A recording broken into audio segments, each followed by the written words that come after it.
I've taken my portrait. I said, why would I let my children? So I might as well take it, and then tell them, when I go, use this photo. What you want them to do? I think, fear is a great motivator. Make them frightened. I can't make my You know mom what I mean? scared. Welcome to OMYGREAT podcast again. We still have our guest host, Erica. Hello. And then we have a new person joining our podcast today, which is Lily. Lily from Malaysia. Thank you. And she is the founder of SeniorsAloud. Okay, let me just start by introducing myself as the founder of a community of senior citizens called SeniorsAloud, allowed as in ALOUD. The reason why is because we want to be the voice of senior citizens. I feel that senior citizens are a marginalized group, maybe because, society in general has a very negative view of older people. At least in my country, right? They think of seniors as, ready to put out pasture, cannot contribute to the economy, so why invest in them? So every year when the budget speech comes out, we feel that the government is giving us crumbs. So that's where we are at the moment. And that is why I decided that I must do something. By the way, professionally, I'm a gerontologist. A gerontologist is a person who studies the science of aging. And I think it's the services, the expertise, so-called expertise, is very much needed. There's just too much focus on doctors who are geriatricians. I'm sure you've heard of them, right? They take care of those who are down with elderly diseases, you know what I mean by cancer, Alzheimer's, and so forth. Now, we step in because we feel that we can do a lot to prevent poor health in old age, because we are the ones that come in to promote healthy, active aging. Because of the birth rates are decreasing in China. I mean, in Japan, it's already been many years, and we are starting to talk about aging population here in China. I'm not sure, Erica, you hear the same? Yes, absolutely. Right. Yeah. So, which I'm not even sure if everywhere has the subject to study. But what makes you want to go to college again at age 70, I recall? Yeah. Well, because I became a senior citizen myself, then I realized, I look around, hey, there are many things I need, but it's not being provided for. Like even simple thing like crossing the street, the pedestrian crossing, they give us only maybe 15 seconds. We can't do it in 15 seconds. Simple things like that, So that's one aspect of it. But there are plenty of things that needs to be seen to. This is my first trip to Shanghai. Shanghai, an age-friendly city. Because we have come to the age where our body is different. The things we are capable of doing different. Even things like shopping mall, toilets, our needs are not catered for. In Malaysia, a lot of the public toilets are squatting type. Many seniors cannot squat. Because they have bad knees. Right. They can't squat. So it's easier for them to have seated toilet. So that's an example.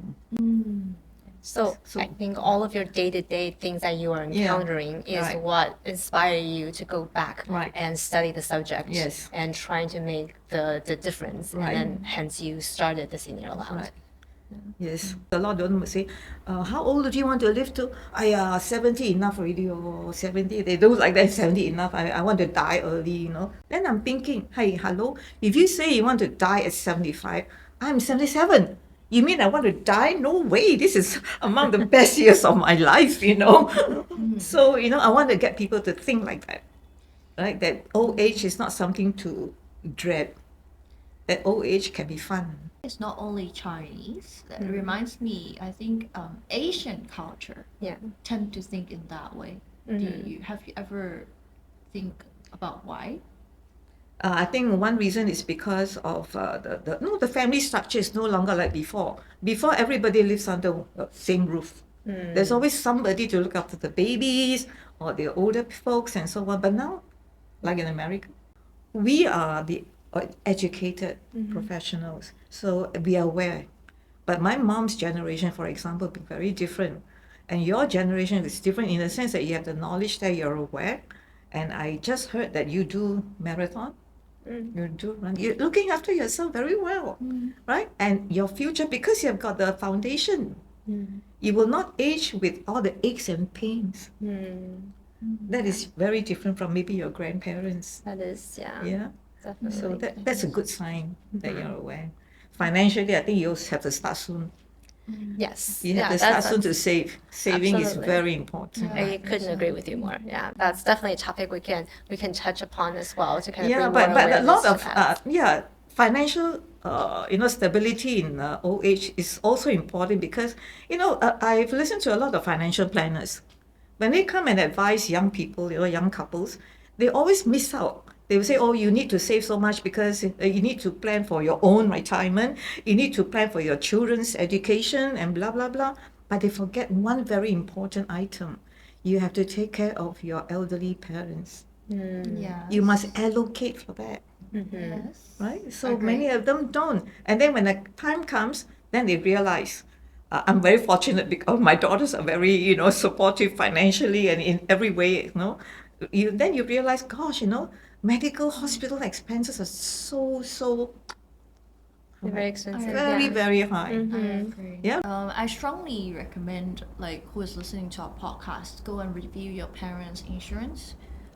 Which, fortunately, touch wood, right? My parents are really fine, right? But then when you review the insurance and then maybe they bought 10 years ago, you see that a lot of the clause are already outdated. Some of the things are not covered or the new medicines are not covered, but you're still paying a very high premium for that. And for example, for my case, when I reviewed my mom's insurance, then I figured out medicals are not savings, right? You can always swap. Cut off the old one and then swap to a new one, which is more updated with a better benefits offered. Yeah, so that's what I did actually last month with my mom when I was in Hong Kong, and we renewed with the new plans. I think what I really suggest everyone should do. Yeah. Talking to your parents about their age, their health. Don't bring up the word insurance. It is so taboo, right? So how do we make this barrier, break this barrier, so to speak, to make this more of a very comfortable conversation? How do we break this? What's your advice? How do you make people feel more comfortable talking about it? I understand where you're coming from because a lot of old people, we call in Malay, we say pantang. Pantang means you're very superstitious. You believe you shouldn't talk about death. It brings bad luck, to you and so forth. But then of late, over the last 10, 20 years, there's been a lot of awareness, especially thanks to social media. There's a lot of awareness that, first of all, you are the ones who are going to die eventually. So you should have some say. You should have some say in your own death. You cannot let your children handle everything after you dead. You won't know anything, right? For example, even before you die, it is your adult children who will be deciding where to send you. Right? If they can't take care of you because you're working or they're living somewhere else, where are you going to be if you're alone? Of course, you may have an empty nest, two of you, husband and wife. Eventually, one will go. Then you're alone. And, it's not a good idea to live alone. I have to accept that myself, even though I'm super, super independent. I know that eventually I cannot live alone because it's not safe. Just about 4 months ago, I fell. And when I fell, I knocked my head against the side of the table, wound's place. That's bleeding, right? When you have something like that happen to your head, it's very serious. So immediately, luckily I was in the house, So we rushed to the hospital and I had to get stitches. They did an x-ray. Luckily, no fracture of the skull. But things like that can happen. I'm super active, but I can still fall down. Yeah. You never know, So I think in that sense, you have to take care, we older people, we have to take care of our own, let's say, final days. And for example, myself, I have to walk the talk. I've taken my portrait. Because you have to wake, right? You have to have your portrait there. I said, why would I let my children, they may not even know where I have my favorite, or which one is my favorite portrait. So I might as well take it, and then tell them, when I go, use this photo. Okay? So slowly, you learn to let go because you really want to be a part. Make the decision for yourself.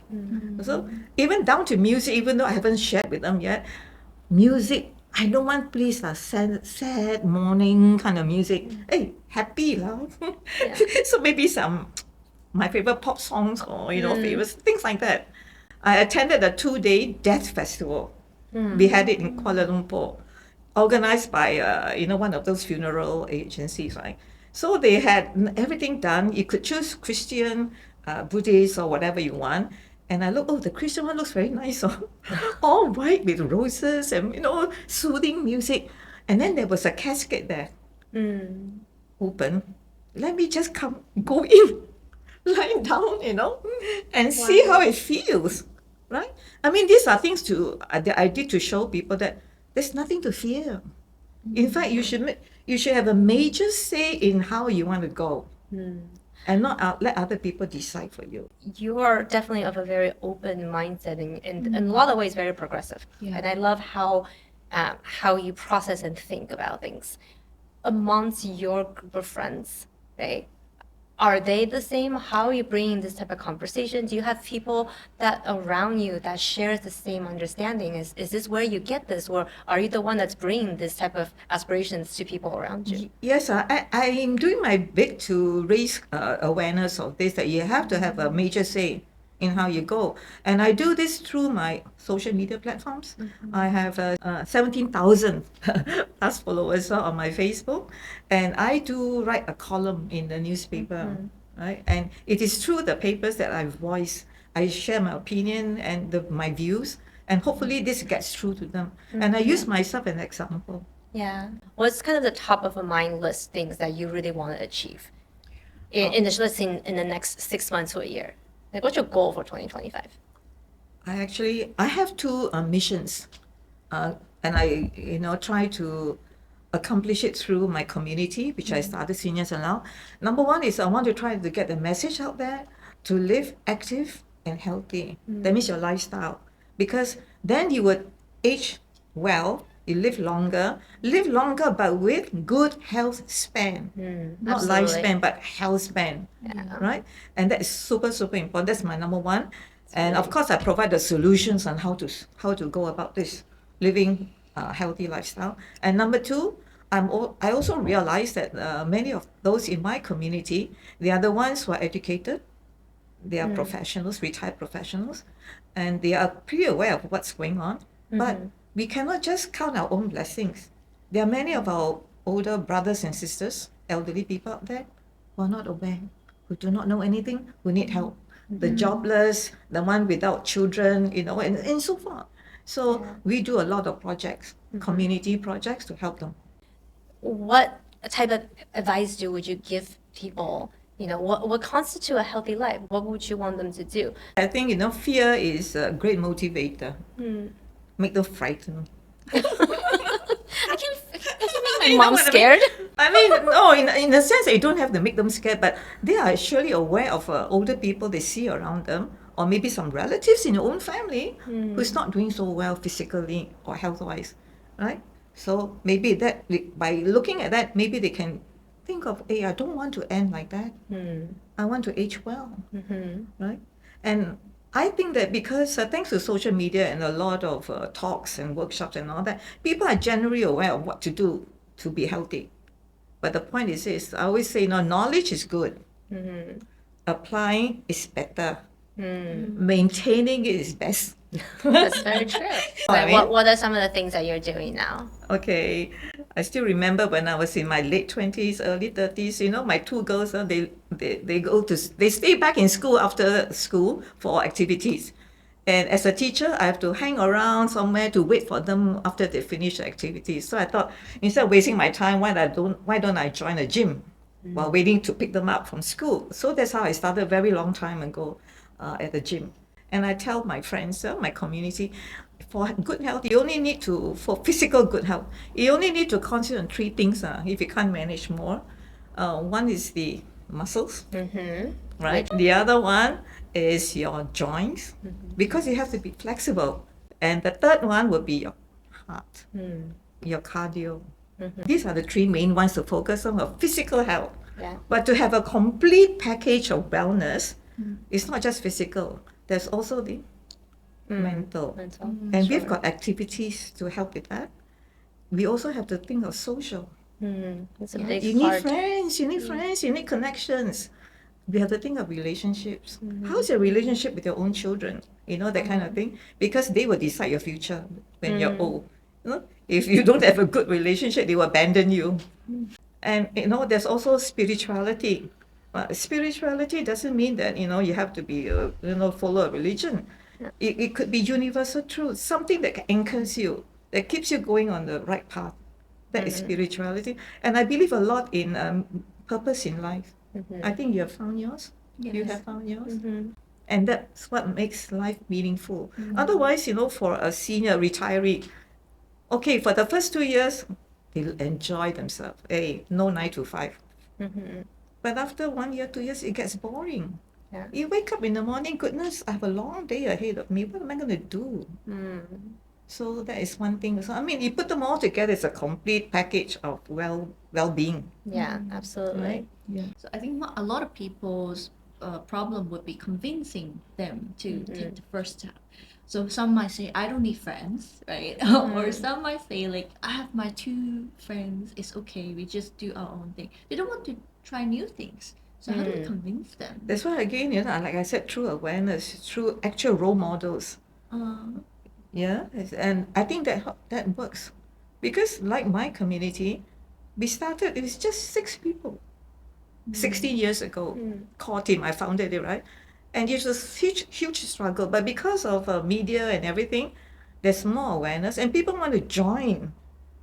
Every day I've got people wanting to come into the community. They want to join. They want to take part. Like last year we did a review.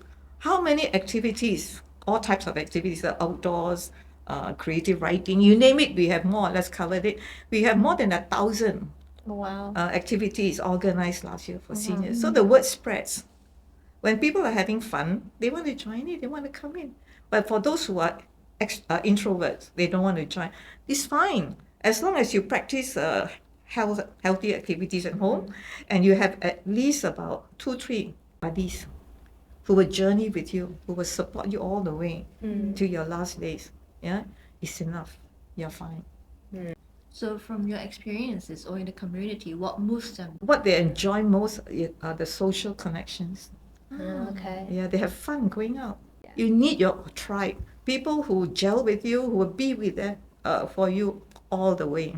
Right. Because some people are just a little bit more shy, especially if they have been, at home supporting their children or, even looking after their grandkids. But now they're like, okay, I'm hearing my friends talk about this. I'm seeing social media saying this. I want to kind of do this. But there's this newness, this hesitation. How do you help them through that?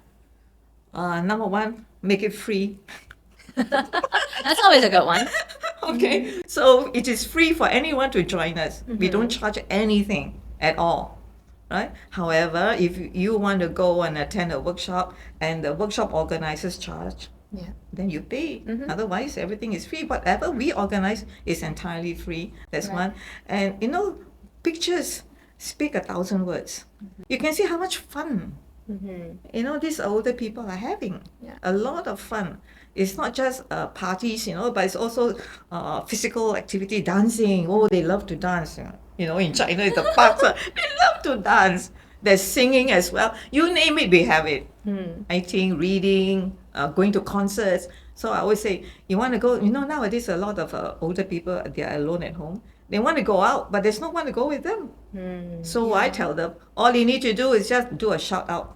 Post it there and say, hey, I would like to see this concert or this band is playing live, in this pub. Want to go? Anyone want to go with me? Surely they will get response. Because now we are moving in very fast into the world of technology. So we want to empower senior citizens. I passed through Changi Airport with Moon, Singapore Changi Airport. My gosh, if you're an elderly person, you will just stand there and be bewildered. Everything is, kiosk lah, digital lah, electronic, and everything. You won't know how to handle it. So, you have to empower them to learn. So we conduct digital empowerment workshops for them. They're scared of technology, especially anything to do with banking. Because they cannot see well, they say type in the wrong number, then all the money goes, They're scared of scams and a lot of things. So they need to find somebody who will teach them at a slower pace. And adult children sometimes are not the best teachers for this. They lose patience easily. Yeah. They Yeah. lose patience, Yeah. So that's why we conduct workshops. Our organization is set up in such a way that we've got 9 major groups. Outdoors, last year alone, they organized close to 600 activities. And outdoors is a broad group. Under outdoors, you have several subgroups like what? Badminton, ping pong, swimming, hiking, and all that. Pickleball, you can get into any of them. They are all free, Right. right? So that's how, and we have other groups as well. Concerts, group. So I have this question. So what do you say to people who give you the answer, I don't have time, I gotta look after my grandkids? Because that is very true in a lot of elderly's lives at the moment, is that they're responsible or they're helping Yes. the grandchildren, right? So like how do you talk to people? Right. I went through that myself when my grandchildren were all little babies and all that. I had to do my grandma duty, to look after them. But I think for anyone who really wants to do something, and the children will understand that, grandma needs a bit of time for herself. Things like that. You can always work out something if you're really, really, serious about what you want to achieve. And that's how I went through looking after my grandchildren. Right? Find time for yourself, because you need to start with self-care. You got to love yourself first before care for yourself first. I always say motivation, compulsion, and then by example.